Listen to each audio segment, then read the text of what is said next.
ধরনের কুরুচিপূর্ণ মন্তব্য বাংলাদেশের ছাত্র জনতা 24শে জুলাই গণঅভ্যুত্থানের ছাত্র জনতা কোনোভাবেই মেনে নেবে না। বারবার আসলে 71-24কে মুখোমুখি দাঁড় করে দেওয়া হচ্ছে এবং 71কে ছোট করার চেষ্টা করা হচ্ছে এবং 71-এর এই রক্তক্ষয়ী যে আমাদের অর্জন, এইটাকে আসলে কলঙ্কিত করার চেষ্টা করা হচ্ছে। সেই জায়গা থেকে বলতে চাই যে এই ধরনের বক্তব্য, এই ধরনের কুরুচিপূর্ণ মন্তব্য বাংলাদেশের ছাত্র জনতা 24শে জুলাই গণঅভ্যুত্থানের ছাত্র জনতা কোনোভাবেই মেনে নেবে না এবং এর বিরুদ্ধে যে আমরা রাজপথে দাঁড়িয়েছি এটা আজকের নমুনা।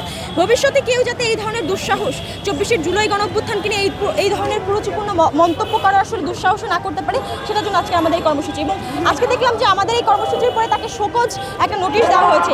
এই ধরনের শোকজ খেলাও আসলে বাংলাদেশের ছাত্র জনতা মেনে নেবে না।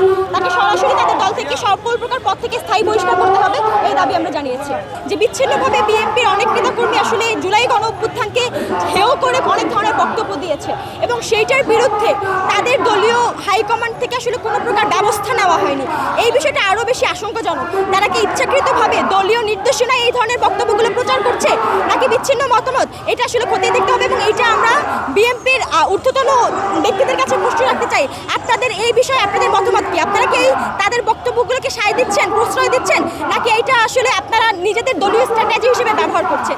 সেই জায়গাটা আসলে প্রশ্ন রেখে আমরা আগাচ্ছি।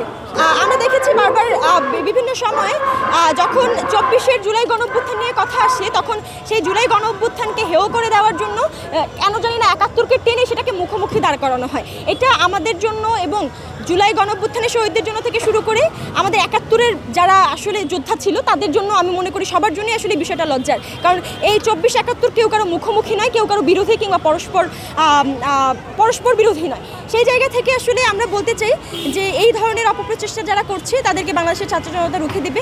তাদের আসলে বাংলাদেশে কোনো ধরনের জায়গা হবে না। যারা আওয়ামী লীগের প্রতি একটা সফট কর্নার তৈরি করার জন্য, ন্যারেটিভ তৈরি করার জন্য আসলে বিভিন্নভাবে সোশ্যাল মিডিয়াতে বিভিন্ন ধরনের বক্তব্য উৎপাদন করছে, তাদের বিরুদ্ধে বাংলাদেশের ছাত্র জনতা রায় দেবে।